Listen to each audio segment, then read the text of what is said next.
Welcome to this week in the world of wrestling.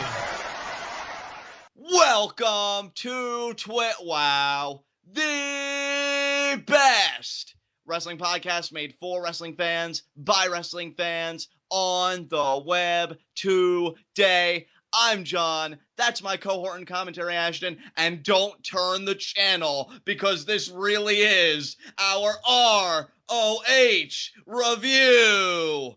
Man, it feels like a while since we have done this, and I will say, if we were to ever get back in the saddle, this was one hell of an episode to do it, because this was the championship edition of Ring of Honor. We had two matches, the first being for the ROH World Tag Team titles, the second being for the ROH World Championship, and Ashton, I gotta say, this was one fun hour of professional wrestling. John, I don't even know if you realize what you did, but when you said that this was our ROH review, you did it to the tune of New Day Sucks. Oh, wow. You know what? Subconscious conditioning for the win, folks. Yeah, It really you works. did it. This is our ROH review. No apologies. That's right, and you shouldn't have to make any. So what'd you think of this episode tonight, man? This honestly, it felt like kind of like a mini pay-per-view for ROH. It really did, because this is the final stretch before their next show. I think it's ROH All-Stars, correct? In 2 weeks? All-Star Extravaganza, yeah. All-Star Extravaganza, excuse me. So yeah, I agree with you. With the atmosphere of the show, and again, only two bouts, both of which with major championship implications, it really did feel like, you know, your bigger than normal ROH television episode, and I really appreciated that. Yeah, I mean, the thing with it is, as much as I appreciate the excellent matches that got put on, the amount of shenanigans that happened in both matches was a major turnoff. I think that, and you know, I don't know if it's just you, Ashton, but sometimes, because you and I have such like a disconnect with ROH, because either we can review it or it's baseball. You know, we have a lot of technical issues with ROH. You know that. Sometimes I think it's harder to get involved in the match beyond look at these two really great wrestlers producing really great wrestling. Right. But even with that said, I mean, I thoroughly enjoyed this. I just wish that, you know, Sinclair Broadcasting and, the television network was more consistent. And I wish they got on a better station that I could have access to. But other than that, yeah, this is a really fun episode. But I get your complaints, too, about the interference. I guess I only forgave it because, you know, they want to save the really big guns for, you know, their All-Star Extravaganza. And, you know, we'll get more into it when we actually get into the matches. Absolutely. Yeah, I mean, I think that my biggest thing with ROH, and it's so weird because ROH feels like it should be an alternative, but everything about it that makes it an alternative, I feel like also kind of makes it worse. Yeah. Because, like, I'm a big fan of what Lucha Underground is doing with the story-driven kind of wrestling, because I'm going to go ahead and say it. I absolutely love Lucha Underground. It's my favorite promotion probably ever. But they don't have a super duper incredible, impressive roster or anything. Like, if you would stack up the rosters of the world, I don't know if Lucha Underground would even be in the top 5 when you compare it to like WWE and NXT and New Japan and ROH and PWG. There's an insane amount of talent around the world. The difference is that Lucha Underground finds a way to make what they do have infinitely more interesting because of the stories that they use them in. And Ashton, I think your assessment is entirely on point, because when you look at Lucha Underground, right, they may have a dearth of a roster, you know, like a lack of superstars, you know, compared to WWE or ROH or those promotions. But I think the characters that each Lucha Underground roster member has more than compensates, because in ROH, I mean, when we were talking about you, I think you had a very poignant line when you and I were talking about your favorite wrestlers, because I was trying to figure out where Roderick Strong fit in your scheme, because I know you are a fan of his. And I was surprised because you actually put Naito above Roderick Strong, and you summed it up to me in one simple sentence. You said, you know, they're similar in ring, but Naito as a character. Yeah. And it all comes back to the character. I think nobody does character better than Lucha Underground. Again, That's why I said my big criticism of the night isn't even really ROH's fault, at least not entirely. I feel like when you and I can't follow the product consistently because of technical issues, I feel a disconnect with story, and then the only thing ROH is going for it is these are two really great wrestlers. So I feel like, you know, part of it's out of their hands, but at least if you created more compelling characters, maybe it would be interested, or easier, I should say, to get invested more naturally. Yeah. So with that said, do you have anything else you want to say to kind of prelude your thoughts about this show before we really get into it? No. All right, then let us get into our first segment, Heat of the Night. Got 0 heats tonight. 2 big matches. Again, championships, not really much to dissect. We even got some furtherings of some undercard feuds throughout the show, and I just liked everything that was done here. So 0 heats tonight. I won't call it a heat of the night because it's not something that makes me see red and get extremely angry. Just a nitpick for me though. Right. I hate that the ROH tag team division has basically become WWE. You know what? I'm not digging the tag team division at all. And what's terrible about it, and then I think this makes it infinitely more frustrating, the ROH tag team division has some of the best tag teams in the world, which is more than I can say for WWE's tag team division. They're just not using them. They really aren't.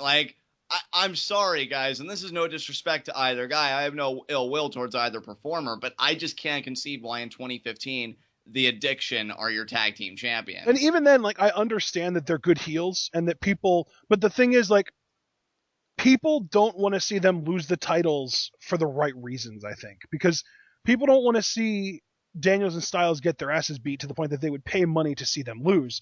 They just don't want the titles to be on them, just in general.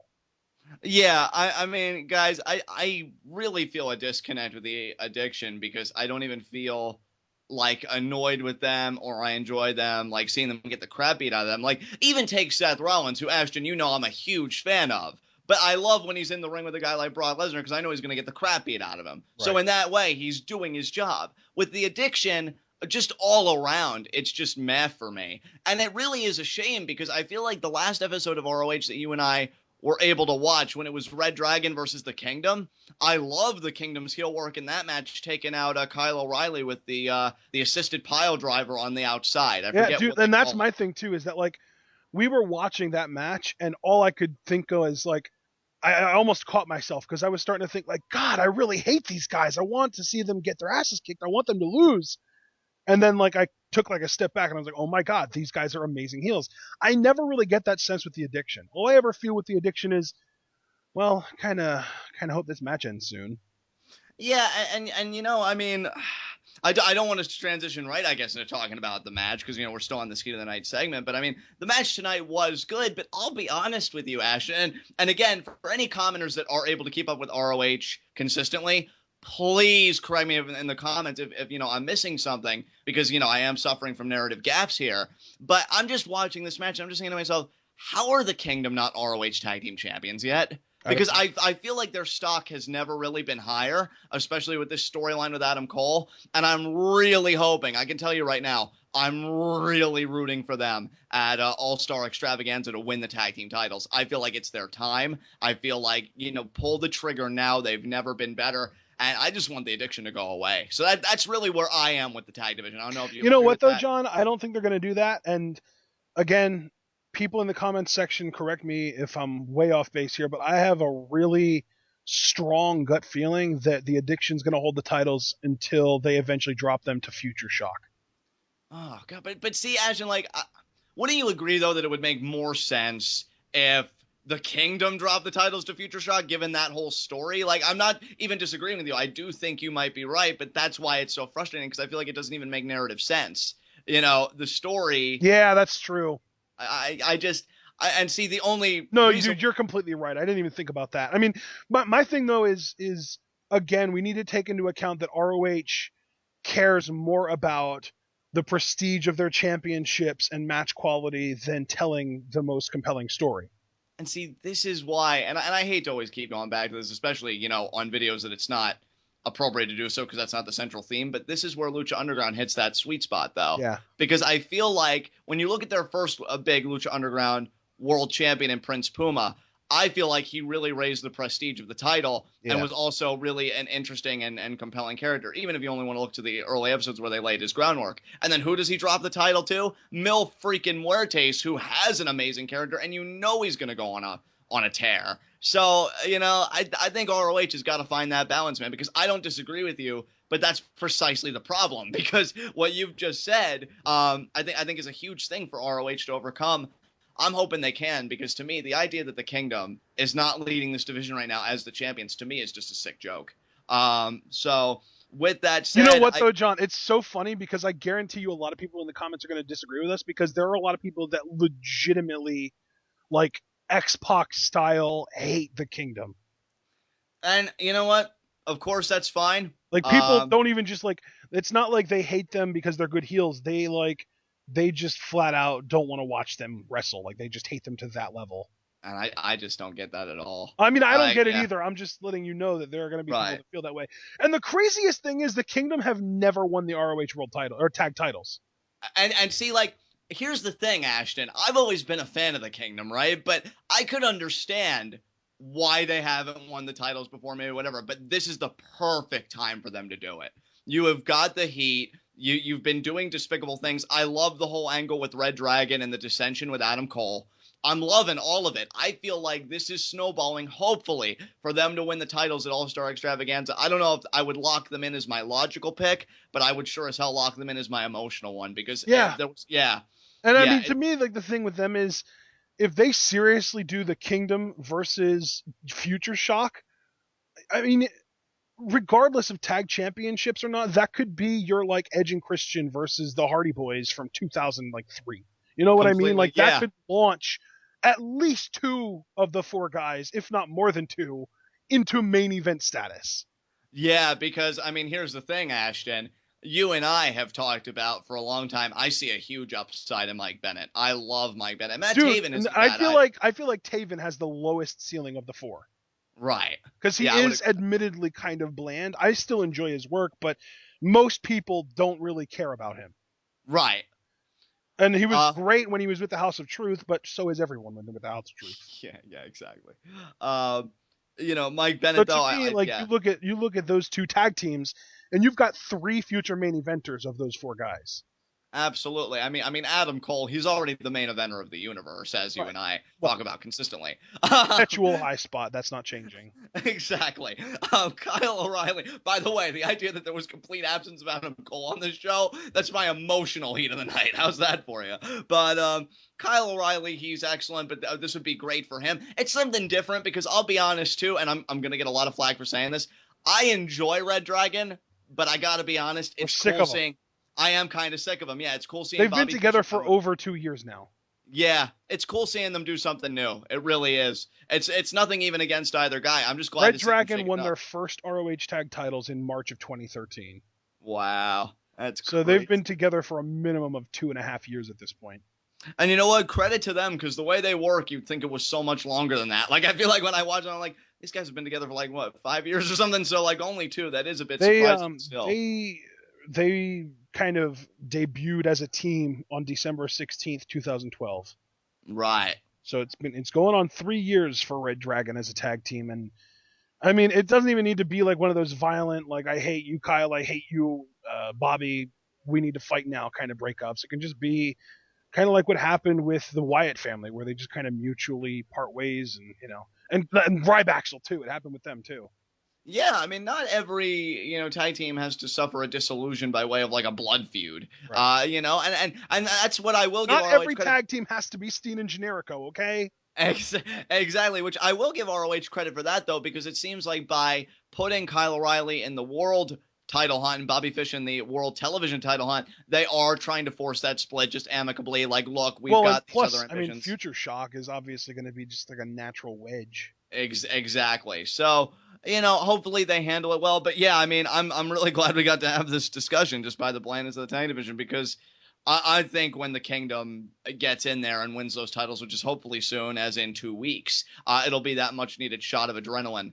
But it's crazy because Future Shock were together before. I mean, for the longest time, back when Stevie Richards was still a thing, when he was ROH, not necessarily just world champion, but like leading up to his world title run when he was just constantly in the main event, they came out with him to every match. They were like his young boys, basically. O'Reilly and Adam Cole were.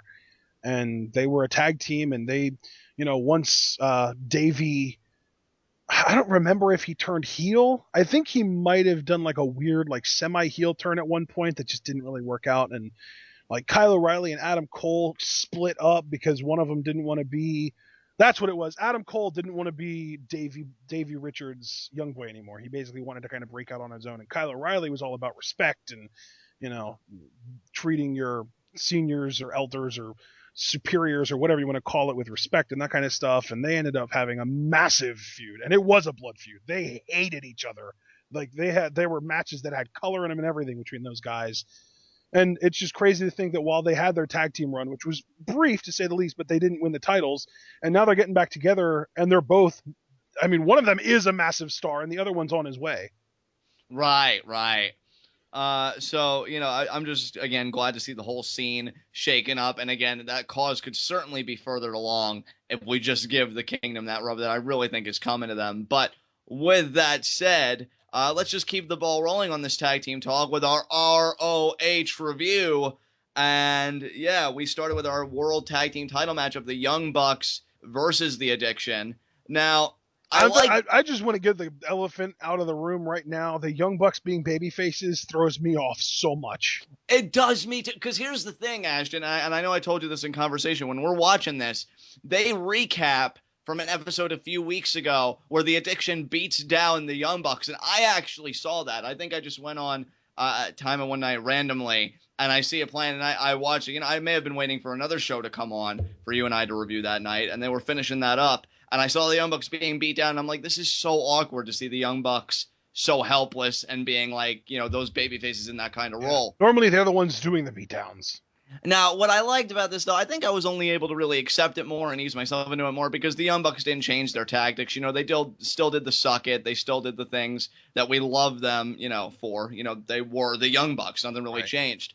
I will say the highlight for me in this match, oddly enough, Nick Jackson's hot tag was beast. Yeah, he killed everyone. He destroyed everyone in there.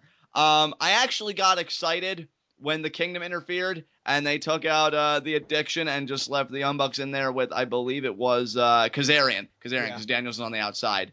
And I'm like, oh my God, new tag team champions, yes. And, unfortunately it didn't happen. But yeah, it was a great back and forth. I love the energy. And ultimately the Addiction does come away with the victory after grabbing the tights. Yeah, I guess the Addiction's doing something right, because I was cheering hard for the Young Bucks here, but I would pretty much cheer for them against just about anyone, maybe except for Future Shock.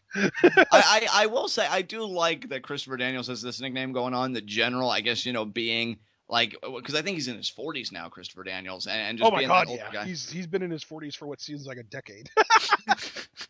Nice. No, seriously, he's 45, so yeah. Oh man, but I guess just being that aged veteran and everything, and then Kazarian, I think, has got to be in his mid to late 30s. And so they're like this seasoned team, and Young Bucks, of course, are young. They're no pun intended there. Brash and they're arrogant. Young.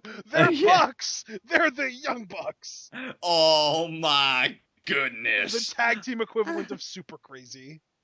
Oh my God. But so it was a lot of fun, and I like the contrast of styles. But again, at the end of the day, I really feel like Young Bucks were the ones that made this enjoyable for me. That and the Kingdom's interference, because I think that heightened the intensity of the final few minutes.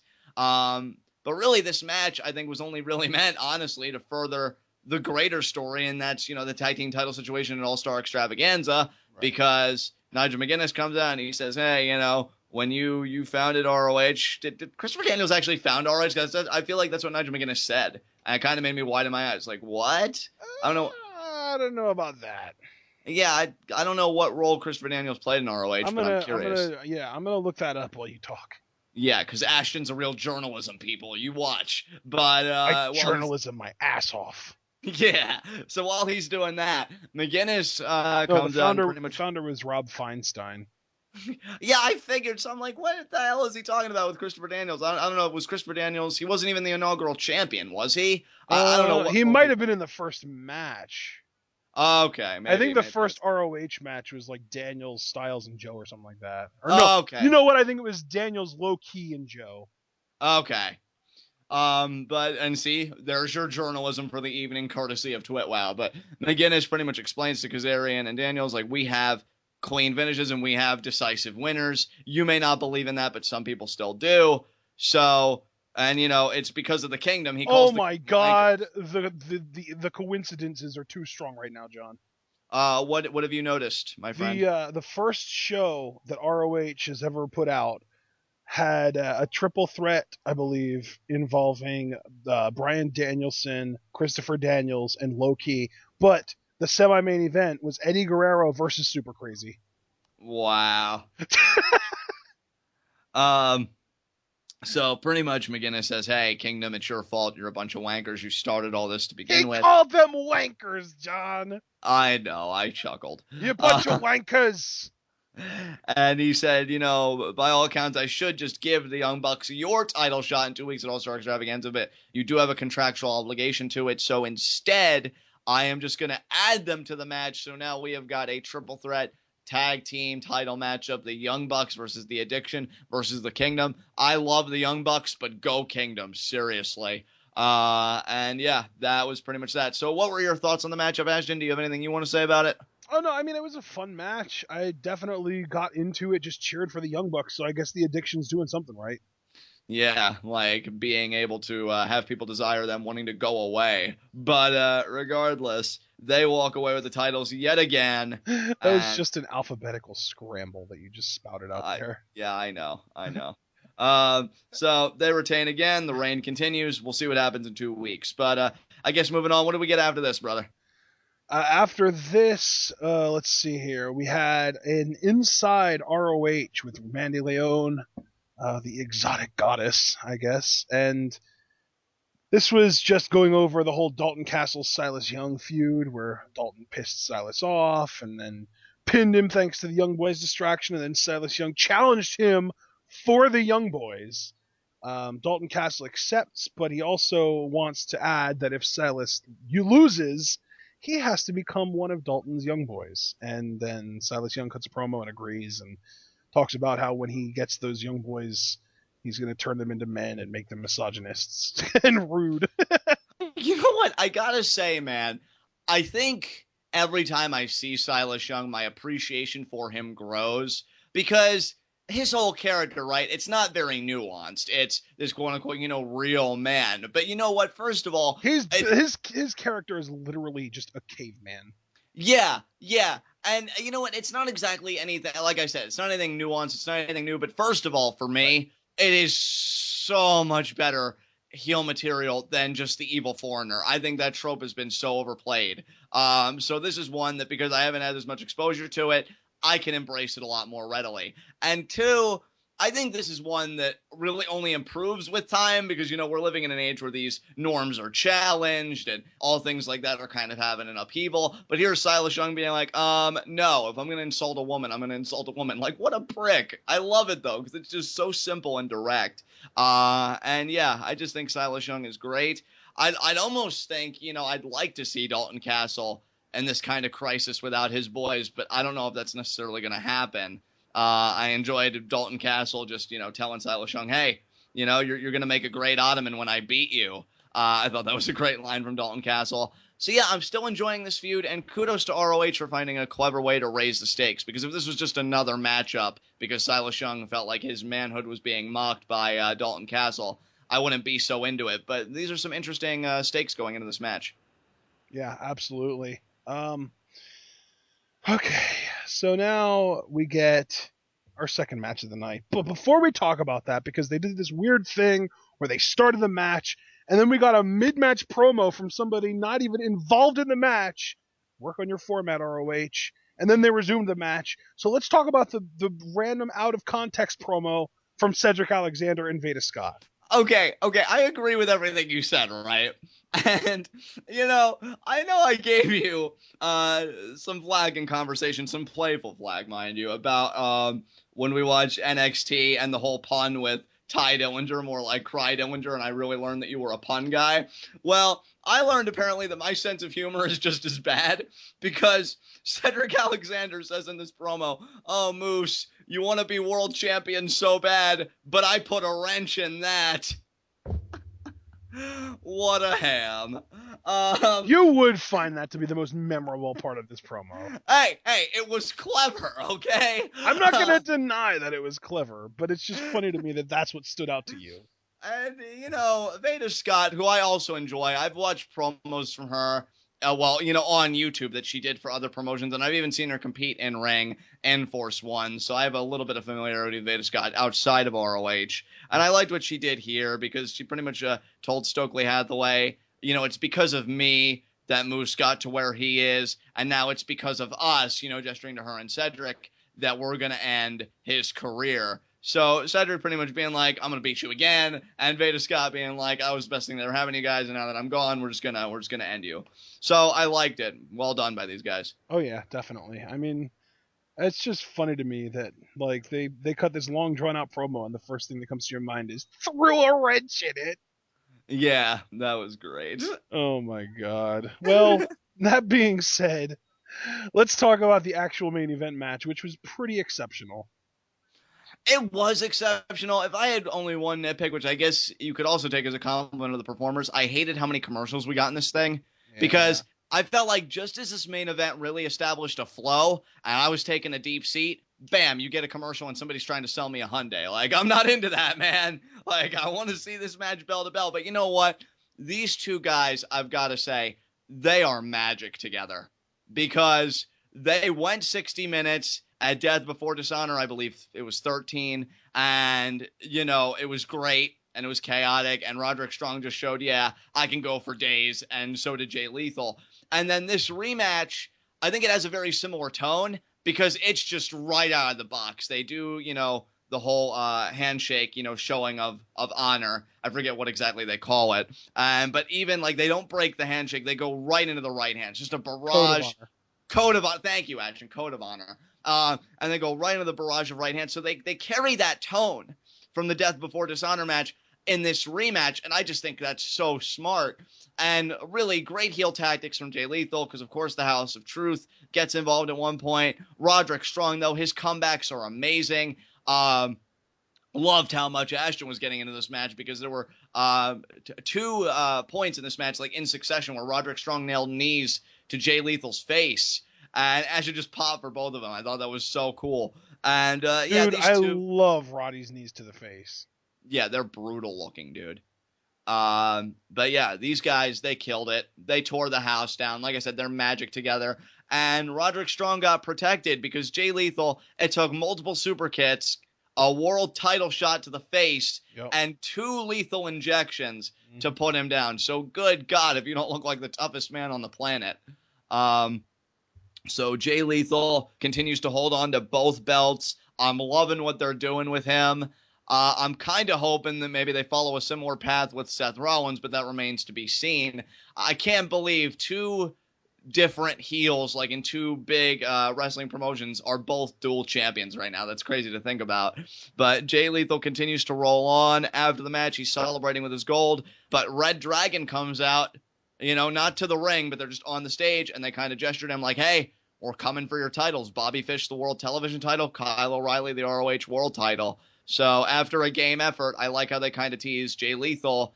He can't breathe easy yet. He's always got something in the back of his mind. So you know how sad it is that I'm going to be cheering my ass off for Kyle O'Reilly to win his match, and then for Jay Lethal to win the Bobby Fish match, and the exact opposite is most likely to happen?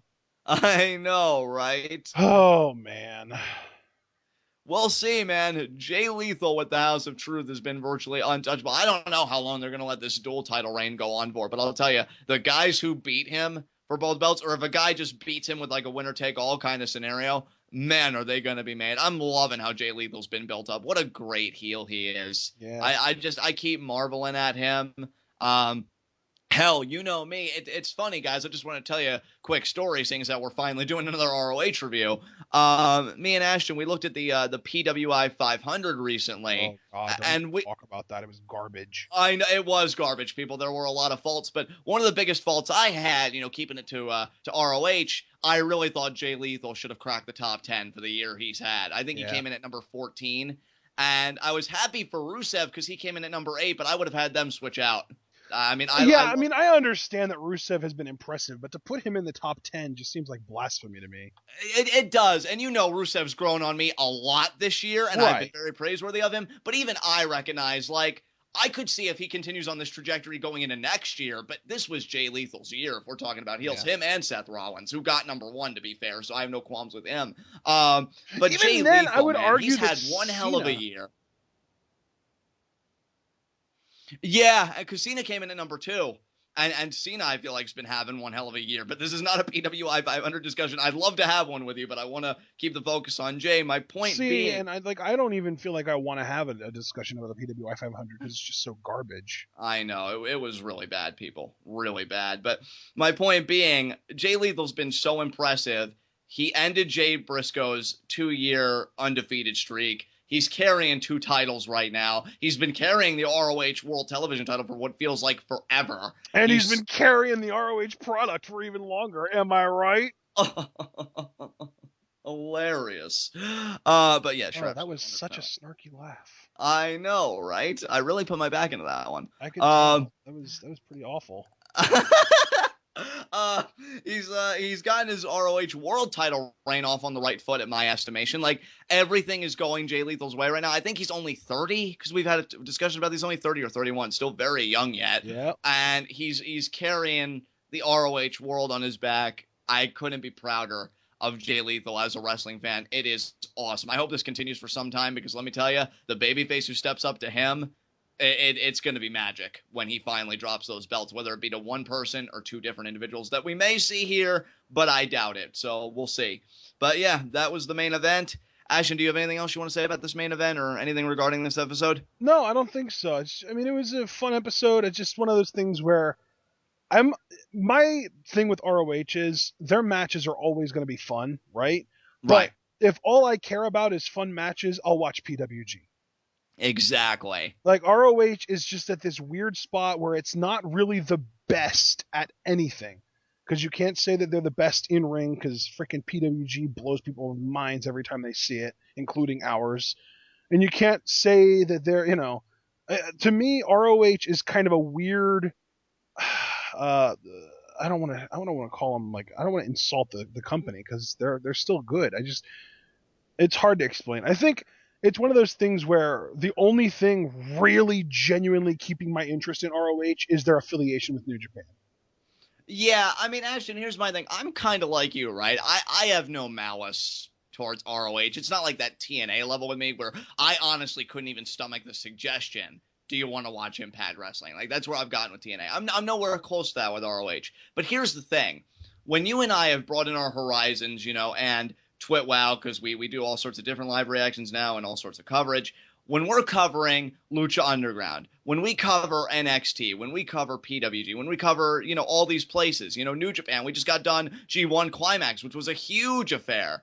Yeah. When you're covering all these promotions, being good isn't good enough. Right. Because I feel like, it's one of those things where, like you said, our horizons have been broadened, and now we're not just looking at like, oh, this is good, I enjoy this, I want to watch more of this. It's further than that. It's, how does this one little promotion compare to all of the other promotions that we're now watching? Exactly. It's stacking up ROH to New Japan to PWG, and I won't even go into the other, like the Lucha Underground, because those are just completely just polar opposites. Yeah. But you get what I'm saying. Yeah, certainly. And you're absolutely right. I feel like ROH, if they really want to become something, I don't even really know where to begin of what they could do. Again, I just feel like you need more depth with your characters and your stories. Like one kind honestly, of John, I think that if ROH wants to be a bigger deal, they just need to completely change their business model, and I don't see them doing that. Because right now their business model is, let's get, contemporary 2015 performers and book them like it's the 70s. Yeah. It's very, very old school, very long drawn out feuds, long drawn out title reigns, It's basically, and I hate to say this because it's affiliated with WWE, but it's basically NXT done worse. Yeah, it's funny because to me, I think I do have old school aspects to my personality as a wrestling fan, because I can appreciate a well done long title reign this and that. But again, like, if you really want to see that, folks, look at Lucha Underground and how they treat their world champions, because Prince Puma is the inaugural champion, had a great freaking run, was entertaining every step of the way, and the guy he dropped it to, good God. I mean, I don't really see him losing the title soon. Even if he does, he has a great character to more than supplement that loss. That's the problem. Like, you can't always get by on being, and I hate to use this term here because I feel like a jackass, but I'm just being honest. How much flippy shit can you do? Oh, that much will put How you many in this finishers can you kick out of? How many finishers can you kick out of, right? And I don't say this to be mean. And that even happened tonight with Jay Lethal and Roddy Strong kicked out of a lethal injection, and Jay Lethal kicked out of a sick kick. Right. And I feel like there are some moments where I think kicking out of a finisher is well placed. Oh, absolutely. I'm not saying that I have a problem with kicking out of finishers. What I'm saying is I have a problem with someone kicking out of a finisher on every single show. Well, and I was getting ready to say that because, again, like, I know you said completely different universes, but I mean, I guess my brain's just on that, so forgive me for using this example. But again, if you want to see that done right, look at Ultima Lucha Part 2 when Mil Muertes was the first guy to kick out of the 630. Right. To me, that was a huge deal. It was. Because that finisher was so built up. Like, you knew when Puma hit that move, it was over. I mean, he even, pinned guys like, I thought Johnny Mundo may have been the first one to kick out of it, and somebody else before him, like a Phoenix. He's beaten guys with that move that you would think, oh, maybe they can kick out of it. No, they gave that to Mil Muertes, and how does that make him look? And Puma at the same time, he kicked out of the flatliner, so Lucha Underground kind of channeled ROH a little bit, but I felt like it was at an arena that was incredibly appropriate with two guys where it was just the right time. With ROH, it just seems like a common occurrence in most high-profile matches, not even just for this particular performer or this particular feud, but just any time two guys are in a higher situation. Oh, let's do this whole kick-out finisher fest, and it gets just boring, and I'm just left mad about it. So yeah, I agree with you, man. Just got to restructure the business model completely, but that's asking a lot. With that said, though, let's get into our final segment: high spots and low shots. I'll say right now, man, my low shot is Roderick Strong. I know he wasn't the only guy to lose a match tonight, but he was the only guy to lose a match for the world title. And, it doesn't get any bigger than, that prize. And even though he just had to go down after a belt shot and 2 lethal injections, he still did go down. And for that, I got to give him my low shot. Right. I can dig that. My low shot's going to go to the Kingdom because not only have they effectively lost the adoration of Adam Cole, which is all you really need for a low shot in this case, but they've also been forced to compete alongside the Young Bucks for the tag titles, which means that they could lose without even getting pinned. I'd say that I feel sorry for the Kingdom, but they disassociated with Adam Cole, so no sympathy at all. Oh, yeah, absolutely. They lost their sympathy when they lost Adam Cole. Exactly. See, you know what's up. Not that I would ever be sympathetic towards Adam Cole, because he doesn't need my sympathy. Yeah, he's a winner, perpetually. Adam Cole is above sympathy. I'm going to try and compose myself. My high spot, if you guys couldn't tell, I have to give it to Jay Lethal again. I'm sorry, guys. God. I know these high spots seem like, or not high spots, these ROH reviews do seem few and far between for the reasons that we've discussed throughout the program. So it'd be nice if I had some variance in my high spots. Yeah, I mean, just to be clear with everybody, the reason that our ROH reviews are so far and few between, we don't want to review ROH on Wednesday nights because our Wednesday nights are already absolutely freaking stacked. We do Lucha Rewatch and NXT on Wednesdays. We're not trying to add ROH. Not only that, but ROH normally plays on Saturdays. And why would we want to review a show that gets replayed on Wednesday after the replay when we could just review it after the first live showing, which was now it's the Saturday viewing, Saturday showing. But then the problem becomes every now and then they'll have an MLB game on the same channel as ROH at the same time as when ROH would normally be on. And apparently the MLB takes precedent over Ring of Honor, which I don't know if I necessarily agree with that, but it's probably going to make the channel a hell of a lot more money than ROH would. So who am I to talk? That being said, though, I think that the big thing here is that we aren't really interested in reviewing a show like ROH, where it's like a weekly episodic show after its original live airing. Right. So even if it might like get shown the Sunday night following the Saturday it was supposed to be, it's still not like a live kind of instant, let's talk about it as soon as it's over kind of thing, because then it's a day later. Exactly. I mean, we don't have a problem with doing that for pay-per-views, just because with pay-per-views, like, we kind of feel like we're recording live reactions, and it's more like we're more consumed and kind of into the product than we are for our TWitWoW reviews. Yeah. Everything he said, guys. So it has been kind of a hassle, but we always do what we can. Just like Jay Lethal does everything that he can to retain the world title, and he proved successful yet again. He's still one of the best heels going to me. Certainly the best heel in ROH for my estimation, because he has all the power, all the gold, and yeah, the lethal injection gets the job done. So Jay Lethal, once again, is my high spot. Well, you didn't really give me much of a choice then, John. I'm going to have to make my high spot the Young Bucks, because they earned a tag title shot. Yes, and this, of course, is alongside your natural high spot of Adam Cole every week. Well, so, I mean, it goes without saying at this point. So we've got Adam Cole and the Young Bucks for you. That's quite a trio you've got in the upper echelon this week of doing well in ROH. Dude, three-quarters of the original Mount Rushmore. I know, right? You just need to add Kevin Owens. He needs to get back on track and stop. Oh, no, I guess, yeah, he needs to win the Intercontinental Championship from Ryback, then it'll all be good with the world. Well, I mean, he is a father, so I think he takes precedence, but that's neither here nor there. That's exactly why I said that, John. Thank you. But yeah, I love it, man. I love it. Young Bucks, I mean, they had a great matchup, and really because they got screwed, they got compensated. They're getting a rematch, so all is indeed right with the world. So with that said, do you have any, yeah, that is right. Do you have any concluding remarks about tonight's episode? Should I? I don't think so. I don't. Yeah, unless you and I want to praise Adam Cole some more, but do that on our own time. We're not gonna, we're not gonna cost anybody any more time than we already have. Exactly. There you go. So with that said, guys, this has been Ring of Honor. This has been TWitWoW, the best wrestling podcast made for wrestling fans, by wrestling fans, on the web today. I'm John. That's my cohort and commentary, Ashton. Guys, be sure to comment and subscribe on YouTube. What are your thoughts about ROH? You've heard us really kind of talk it over. Ashton's called for a complete restructuring of its business model. For ROH fans or people maybe just getting into the product. Just to be clear, I did not call for it. I said that if they wanted to be more appealing to fans like us, that's what they would require. But it's also incredibly unreasonable to ask them to do that, so I wouldn't.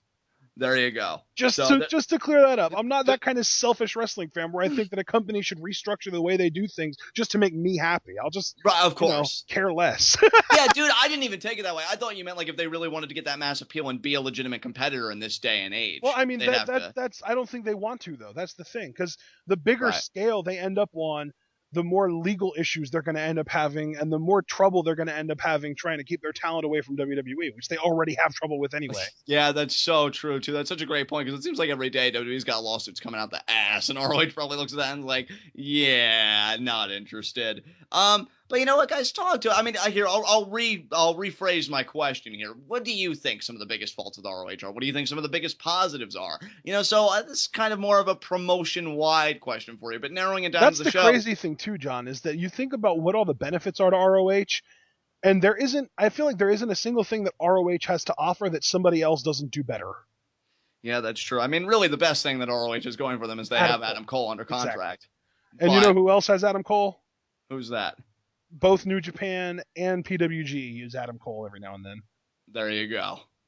So, more of a promotion-wide question this week, but also to narrow it down, what do you think of the whole Dalton Castle, Silas Young feud? What outcome do you want to see? Personally, I think I'd be more intrigued from a storyline perspective to see Silas Young take Dalton Castle's boys away from him. That's just me. I'd like to hear your thoughts on that. Be sure to no, I want to see Silas Young as one of his boys.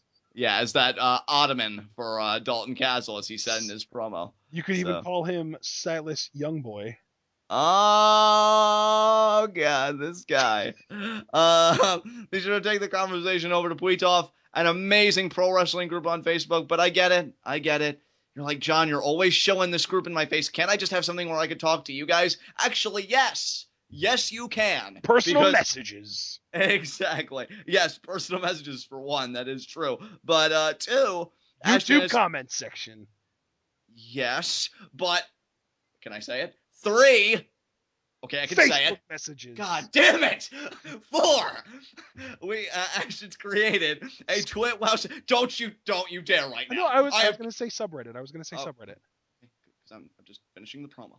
It's a TWitWoW subreddit. There you will find all of our TWitWoW content, courtesy of Ashley. He does a great job, managing the whole thing. And an added benefit, which I, personally love to see, is that you guys could create threads related to pro wrestling, and just make any inquiries to Ashton or myself that you would like to make. So, or just talk with other fans as well if you want to. Exactly. We Although are very... John did kind of pitch this as the introvert's wet dream, so I don't know if you would want to do that if this was you're doing that for. Yeah, I still feel like, though, it's a better option than with Pluto, because there's so much activity and everything going on, and people may not want to, deal with the noise. Yeah, I'm not even going to lie, guys. The amount of activity going on in Pletov can get kind of obnoxious to the point that I turned off my wireless, my Wi-Fi on my phone last night and got the best night's sleep I've gotten in months.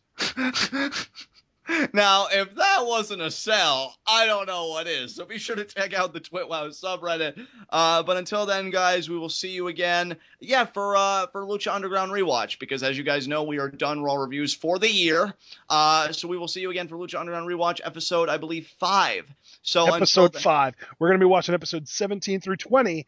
So if you guys want to watch those episodes between now and the episode of Lucha Rewatch getting uploaded around like 8, 9-ish on Wednesday night, feel free, and then you'll be fully informed and ready to discuss the kind of stuff in the comments section with us if you want.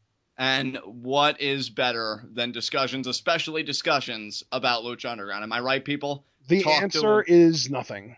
Exactly. Talk to us. Talk to us. I'm going to say it again. Talk to us. They say in marketing that when you say something 3 times, that's the ultimate efficient amount of things to say to really drill it into someone's head. That's right. That's right. Look at John being an effective marketing machine. Yeah, I watch Mad Men. Do Men. you work for WWE? No, I just watch a lot of Mad Men. I'm down. I know all about that. So, but anyway, I've never seen an episode of Mad Men in my life. It is so good. But look, we're going into territory here that I know we shouldn't be going into. So, guys, you know what to do. Get at it with us. We'll see you again for Lucha Underground Rewatch episode 5. Praise be to Adam Cole. Remember it this week. Yes? If you do like Mad Men, if you like really cerebral shows like that, you need to get on Mr. Robot. Yes, please, guys. That finale, though, Big E's even a fan. So, do you really want to disappoint the New Day? I bet you anything Adam Cole also watches. Do you think so? Oh, definitely. So, guys, again. Why would you even doubt that? I just, I don't know his television When you're interests. as amazing as Mr. Robot, of course Adam Cole consumes you. All right, guys. Well, once again, praise be to Adam Cole, and tune in and peace out.